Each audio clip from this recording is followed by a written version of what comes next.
Berikut saya akan memberikan panduan untuk cara penggunaan aplikasi manajemen keuangan yayasan, di mana di sini panduannya adalah gabungan dari 3 unit usaha, yaitu pendidikan, jasa, dan rumah ibadah. Nanti teman-teman bisa menyesuaikan dengan aplikasi yang teman-teman beli, karena di sini juga nanti aplikasinya ada yang hanya untuk rumah ibadah saja, ada yang untuk jasa saja, ada yang untuk pendidikan saja, dan ada juga gabungan. Jadi bisa teman-teman bisa sesuaikan panduannya dengan aplikasi yang dibeli. Kita mulai dari setup. Jadi setup kita masuk pertama ke data yayasan. Jadi di sini untuk aplikasi manajemen keuangan periodenya bisa 2 tahun dan bisa dimulai dari tanggal berapa saja. Jadi sebagai contoh di sini saya isi tanggal 1 Juli 2018. Hanya perhatikan ya pengisiannya, saya tidak menuliskan 1 Juli, tapi saya menuliskan 1 Juli 2018, karena begitu kita enter, nanti dia akan diproses otomatis menjadi 1 Juli 2018. Ini karena biasanya format dari laptop atau komputer Windows itu biasanya bahasa Inggris, jadi untuk pengisiannya dalam bahasa Inggris, nanti baru dia akan diterjemahkan ke dalam bahasa Indonesia. Selanjutnya kita bisa mengisikan data usaha, ini nama yayasan besarnya, misalnya yayasan Arauda. Nah, kemudian di sini ada 3 kategori nama untuk masing-masing unit usaha yayasannya. Di sini bisa kita misalkan, di sini kita isi Masjid Arauda. Kemudian nama usaha jasanya misalnya Arauda saja. Nah, pada pendidikannya misalnya Ponpes Arauda. Ya, nama-nama ini nanti akan muncul sebagai judul di masing-masing laporan. Ini saya ambil contoh penghasilan komprehensif. Ini yang akan masuk adalah nama dari yayasan utamanya. Sedangkan untuk nama-nama unit usahanya akan muncul di sini.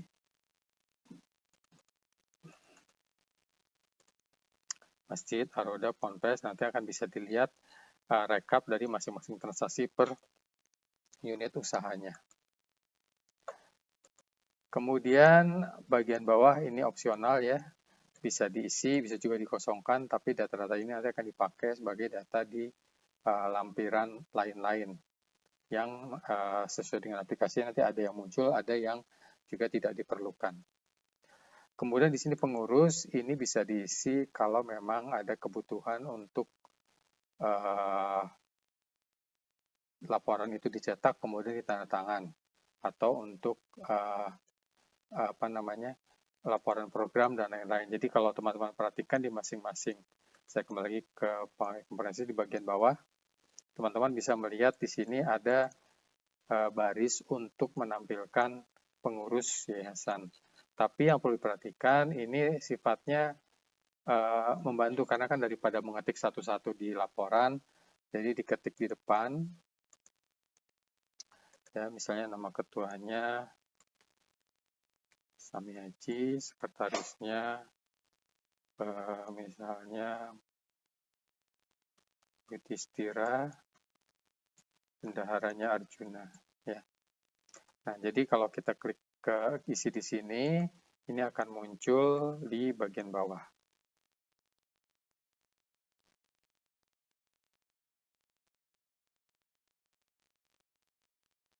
Ya.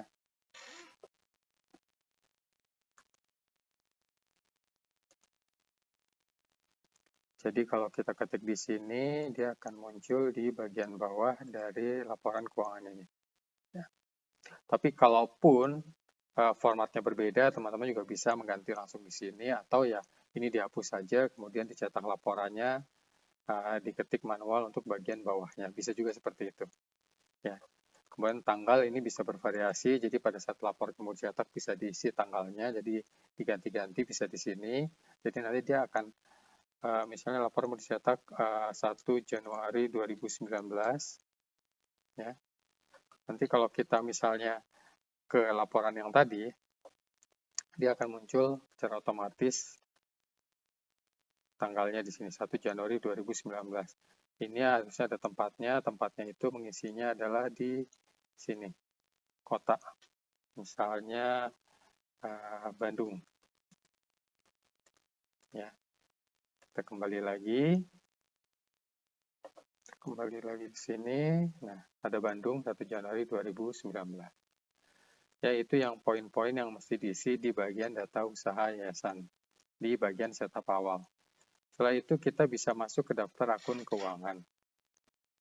Jadi di sini sudah disediakan ya akun-akun yang umum, ya umum untuk neraca dan laporan penghasilan komprehensif. Ya. Perhatikan di sini ada warna-warna yang warnanya polos atau backgroundnya putih. Ini nama kategorinya bisa dirubah.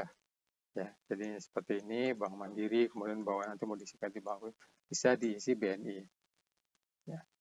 Ini bisa dirubah, tapi tidak bisa diganti peruntukannya. Dalam artian, kalau misalnya jumlah akun ini kurang, tidak bisa ditambahkan kemudian, oh ini saya ganti saja menjadi bank yang kelima atau selanjutnya, tidak bisa. Karena masing-masing baris rumusnya beda. Ini aplikasi versi awam akuntansi. Jika menginginkan yang fleksibel, bisa menggunakan yang versi paham akuntansi. Ya, di sini juga sudah ada pengeluaran bayar di muka, piutang, kemudian inventaris. Ya, pada prinsipnya kalau yang warnanya biru ini yang dimasukkan adalah dia juga sama, tidak bisa dirubah peruntukannya, nama masih bisa dirubah. Kenapa dibedakan warnanya menjadi ini ada, kecuali yang ini ya. Kalau yang ini udah otomatis dia akan mengikuti nama yang inventaris. Nah, hanya yang ini kenapa dibedakan? Ini untuk memastikan sebenarnya ini juga sama, ini harusnya warnanya hijau. Hanya saja ini kan 1, 2, 3, 4, 5, ada 8. Jadi 8 ini sebenarnya rumusnya sama. Jadi dirubah atas dan bawah tidak ada masalah. Cuma ini masing-masing baris satu-satu ini rumusnya beda-beda. Ya, jadi untuk memperjelas bahwa ini lebih dari satu baris yang rumusnya sama untuk yang atas. Bikin juga yang ini sama, ini rumusnya. Ya, piutang ini sama, uang jaminan berbeda, utang ini sama. Ya.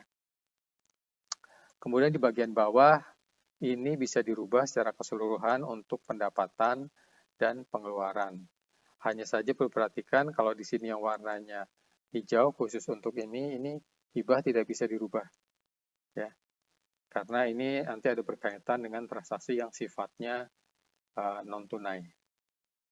Kemudian ini beban bisa dirubah kecuali di sini bagian paling bawah ada beban yang berkaitan dengan perhitungan otomatis dari depresiasi, jadi tidak perlu dirubah. Kemudian kalau perhatikan di sebelah kanan ini ada kolom saldo awal. Jadi kolom saldo awal ini sebenarnya untuk mengisikan data-data saldo awal yang nantinya akan dibawa ke laporan neraca. Jadi di sini kalau kita lihat laporan neraca, ya di sini yang bulanan, ini di bagian paling kiri, ini akan mengambil data dari data akun keuangan saldo awal tadi. Ya, tinggal diisikan saja saldo awalnya di sini. Hanya perlu perhatikan sih ada seimbang dan tidak seimbang. Jadi teman-teman perlu juga memperhatikan bahwa pengisian di aset ini harus sama dengan pengisian di total liabilitas dan aset neto. Nanti di file contoh, saya akan buka file contoh.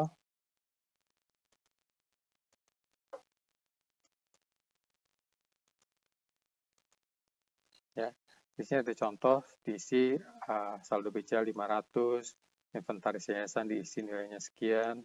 Kemudian di sini langsung diisi tanpa pembatasan sekian. Jadi ini hanya untuk contoh saja untuk pengisiannya. Tapi di sini untuk memunculkan saldo seimbang. Jadi kalau teman-teman misalnya saldo awalnya bingung dan tidak seimbang, teman-teman bisa mengubah data angka di aset netonya ini. Misalnya angkanya sudah ketemu totalnya berapa, kemudian di sini angkanya berapa, kemudian di sini waduh masih ada selisih nih. Teman-teman bisa menyesuaikan di aset netonya di sini. Apakah di tanpa pembatasan atau di pembatasannya, ya. Jadi angka ini tadi sesuai informasi akan muncul di bagian saldo awal. Jadi laporan neraca. Oke, saya kembali ke file kosongnya tadi. Ya, ini kalau sudah kita isi, itu kita bisa masuk ke daftar aset inventaris. Di sini untuk daftar aset dan inventaris, teman-teman bisa mengisikan data aset yang dibeli atau diperoleh sebelum tahun pembukuannya. Ya.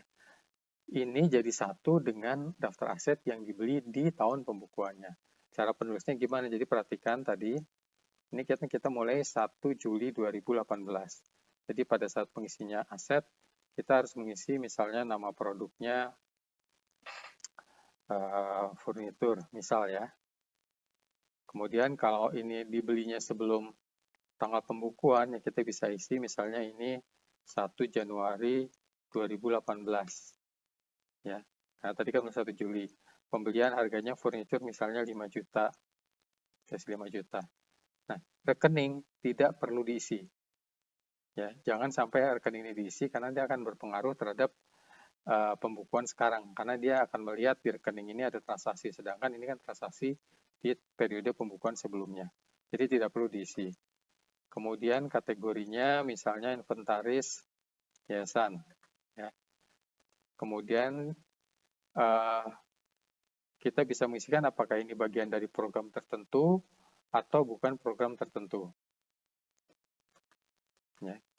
Jadi sini masih kosong karena programnya belum diisi.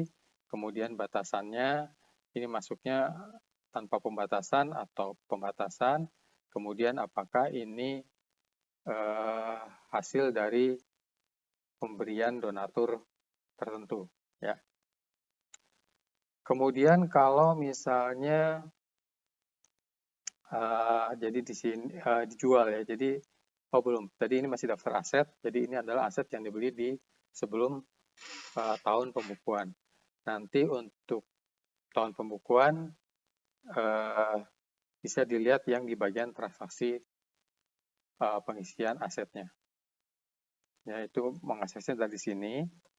Walaupun sama saja modulnya, tapi nanti agar sejalan, nanti bisa diisikan pada saat bisa dipelajari di tutorial yang transaksi umum ini. Kemudian masuk ke pembayaran di muka. Kalau kita lihat pembayaran di muka ini bukan pembayaran di muka yang disebut dengan DP, bukan. Jadi ini adalah pembayaran di muka yang paling mudah saya memberikan contoh adalah kontrak ruko atau kontrak tempat atau asuransi, di mana biasanya asuransi premi dibayarkan 1 tahun, apakah 2 tahun di muka. Kemudian kalau untuk kontrak juga sama, kontrak 1 tahun atau 2 tahun di depan. Jadi misalnya kalau misalnya ada sisa, dan itu istilahnya diamortisasi ya, jadi secara cash-nya dibayarkan di muka, tapi secara perhitungan penghasilan komprehensifnya atau laba ruginya itu dibagi per bulan, makanya diamortisasi per bulan. Ya, di sini kita misalnya pengeluaran dibayar di muka, kemudian masih ada saldo, misalnya ada saldo 6 juta misalnya ya. Kemudian kategori laba ruginya, ini kita bisa misalnya ini pengeluaran dibayar di muka, anggap asuransi ya.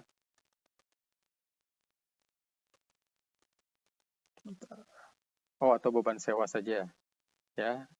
Di sini saya isi tanpa pembatasan. Misalnya bisa ada sewa 6 juta untuk 6 bulan. Jadi kita bisa isikan di sini 1 juta hingga 6 bulan di sini. Ya. Jadi kalau sudah kita isi, ini untuk jangan lupa juga saldo awal ini bisa dimasukkan di akun keuangan di sini di bagian neraca saldo neraca pengeluaran dibayar di muka ini 6 juta. Ya.